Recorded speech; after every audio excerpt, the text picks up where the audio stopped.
Bonjour, c'est Crypto et j'espère que vous allez bien. Aujourd'hui, on va parler de Hype, la crypto d'Hyperliquid. Parce que, déjà, il y a une hype autour de ça. 2, il y a un écosystème qui est en train de prendre forme et de façon très agressive déjà depuis un certain temps. Et on voit une envolée et je vais vous donner mes targets sur cette envolée et jusqu'où on peut retracer potentiellement. Et si oui ou non on va retracer, parce qu'on a un modèle qui est très particulier au niveau d'Hyperliquid. On a ici un narratif qui est en train de se faire. Narratif autour des exchanges décentralisés, autour de l'exchange décentralisé d'Hyperliquid et de HyperEVM, donc qui est l'écosystème qui est autour. On va en parler aussi dans cette vidéo parce qu'il y a des opportunités à saisir. Je vous invite à vous renseigner sur HyperEVM et si ça vous intéresse d'ailleurs, écrivez-le en commentaire, ça m'intéressera et je vous ferai certainement une vidéo rapidement sur cet écosystème qui grandit à vitesse grand V. En attendant, on fait un point sur Hyper, sur plusieurs choses. On rappelle que Hyperliquid, c'est un DEX, donc c'est-à-dire c'est un échange décentralisé qui, ici, est celui qui a fait beaucoup parler de lui avec un énorme airdrop et aussi qui a cannibalisé les volumes. Si vous regardez les volumes présents dans les DEX, vous allez voir que il a cannibalisé absolument tout. Là-dessus, vous le voyez bien, nous avons cette partie-là, c'est Hyperliquid. Globalement, depuis novembre 2024, il a absolument tout cannibalisé, il ne reste quasiment plus rien pour les autres, à part Apex, donc qui est la version Bybit, où on voit que, en effet, tout le reste est totalement cannibalisé, il n'y a aucun intérêt. On parlait de DEX sans parler d'Hyperliquid, parce qu'avant c'était à peu près, quand on regarde début 2024, à peu près équilibré. Là, il n'y a plus aucun équilibre potentiel. On a vraiment Hyperliquid qui a cannibalisé le game et absolument tout. Et ça se voit aussi dans son token, parce que il faut comprendre que dans son fonctionnement, il a deux choses qui sont propices pour l'évolution de Hyperliquid. Alors, c'est pas forcément ici la sortie du token, mais déjà de 1, il n'y a pas forcément de token qui sont libérés avant globalement 2026, première chose.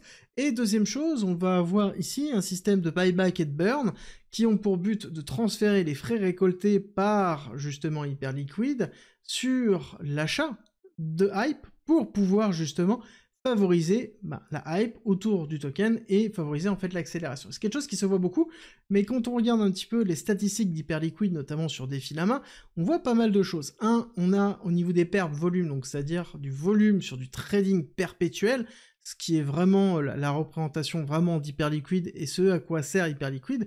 On est quasiment à 7 milliards de dollars par jour, c'est quelque chose qui évolue continuellement, et ce qui est intéressant de voir, c'est qu'on a aussi une TVL qui monte, et un volume qui monte, oui, sauf que quand on regarde en dollars, c'est le cas, mais quand on le regarde en hype, on voit que c'est pas forcément le cas, ou en tout cas c'est beaucoup moins visible. C'est-à-dire que la TVL, donc la Total Value Lock, l'argent bloqué, globalement, lui, reste à peu près identique, et ici le DEX volume est à peu près identique.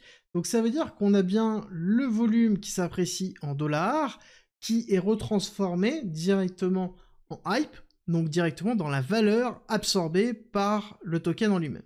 Je répète, pour que ce soit simple pour tout le monde, ça sous-entend que quand on compare en dollars, qu'on voit bien une envolée, une accélération.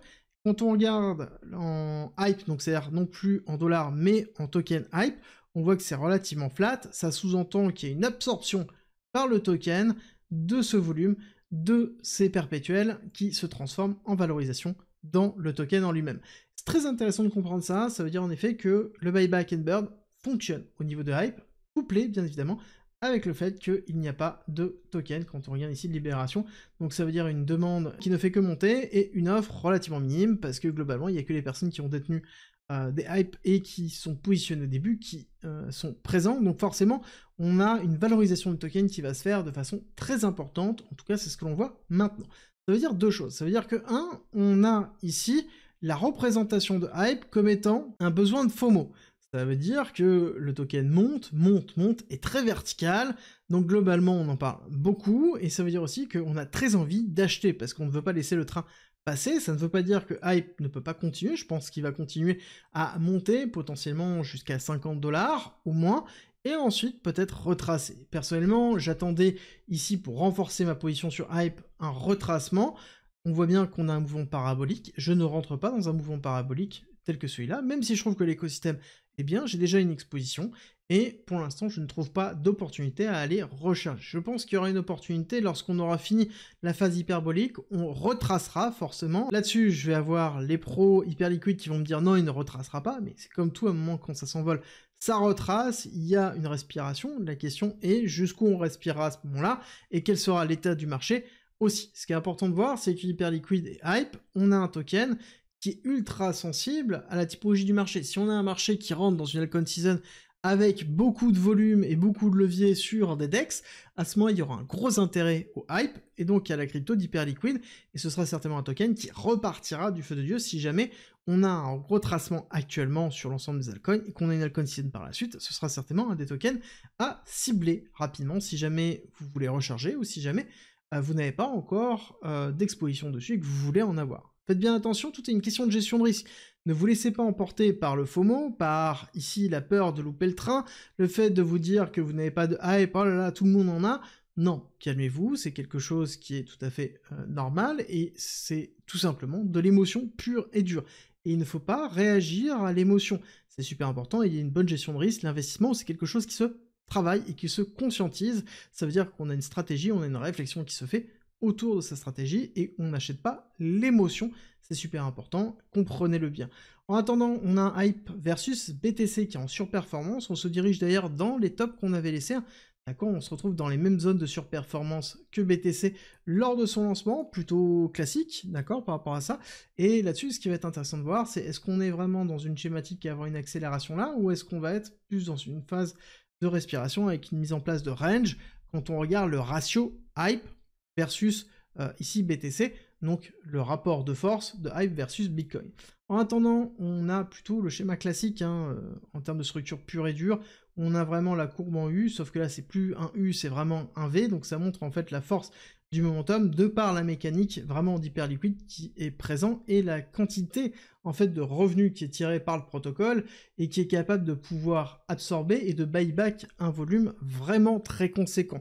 À savoir que sur Hype, il y a plusieurs mécanismes qui permettent de pouvoir avoir de la valorisation, que ce soit à travers les fournisseurs de liquidités, que ce soit à travers les rachats de Hype, et aussi l'écosystème qui est en train de grandir. Si ça vous intéresse, n'oubliez pas, dites-moi HypeVM en commentaire, et je vous fais ça sur la semaine prochaine, début de semaine prochaine, je vous fais une vidéo exprès dessus pour comprendre l'écosystème et ce qui est en train de se construire, parce qu'il y a des belles opportunités si on les voit, et en effet, Hype est une des belles opportunités, je pense qu'il n'a pas terminé, je pense qu'il peut aller chercher en effet des targets très élevés, néanmoins, on fait attention quand c'est en hyperbole, quand ça monte comme ça, tout droit, ne vous laissez pas avoir par vos émotions, faites bien attention à toute la partie vraiment gestion de risque, qui est essentielle et qu'on oublie dans les émotions en se disant qu'on est en train de passer à côté de quelque chose d'important. Attention à ce type d'émotion-là, c'est très très très trompeur, et c'est comme ça qu'on achète les tops et qu'on vend justement les bottoms sur des retracements. Je rappellerai juste qu'il y a des personnes qui ont acheté durant toute cette phase-là et qui ont revendu ici, d'accord? Ne faites pas la même chose, peu importe si le top est ici, ici ou peut-être plus haut, et qu'on retrace, d'acheter dans cette zone-là, et ensuite de revendre ici quand on ira faire un retest. Donc faites bien attention à ces parties-là, surtout sur des cryptos qui sont ultra volatiles comme Hype, parce que je le rappellerai que du bottom à maintenant, on a fait 317%, et quand on regarde vraiment à partir de mai, juste sur quelques jours, sur 5 jours, on a fait quasiment 40%, alors qu'on a un marché qui n'est pas forcément très porteur sur les altcoins, on le prend en considération, et je pense qu'il va falloir surveiller de très près Hyperliquid, en faisant attention qu'il peut être très bien attaqué, comme il l'a déjà été par Binance, par exemple, et d'autres, parce que clairement, c'est une menace pour les échanges centralisés. Et je terminerai en vous disant que ce n'est pas le seul protocole qui a envie de faire parler lui au niveau des échanges décentralisés, et que c'est peut-être un des prochains narratifs qui pourrait arriver, non pas tous les DEX, mais les nouveaux DEX qui pourraient arriver avec un nouveau modèle. Ça pourrait être très intéressant de voir ce qui est en train de se faire, et surtout la notion d'accessibilité, parce que pas tout le monde peut être sur Hyperliquid. Peut-être que des DEX beaucoup plus simplifiés auront le vent en poupe dans les mois qui arrivent, et notamment dans la fin d'année 2025, à garder en tête. En attendant, je vous souhaite une très bonne soirée. Nous, on se retrouve à 20 h pour la masterclass DeFi pour tous ceux qui se sont inscrits sur mardi 27 mai à 20 h, donc c'est-à-dire ce soir à 20 h, où on va revenir sur toute la finance décentralisée, ce qui est en train de se passer, les grosses opportunités. Si jamais vous êtes dans les temps, inscrivez-vous en commentaire d'inscription, il y a encore justement un petit peu de temps, sinon tous les autres, ça sera trop tard, ce sera sur la prochaine, et je vous souhaite une très bonne soirée, et je vous dis à très vite, à tous les inscrits.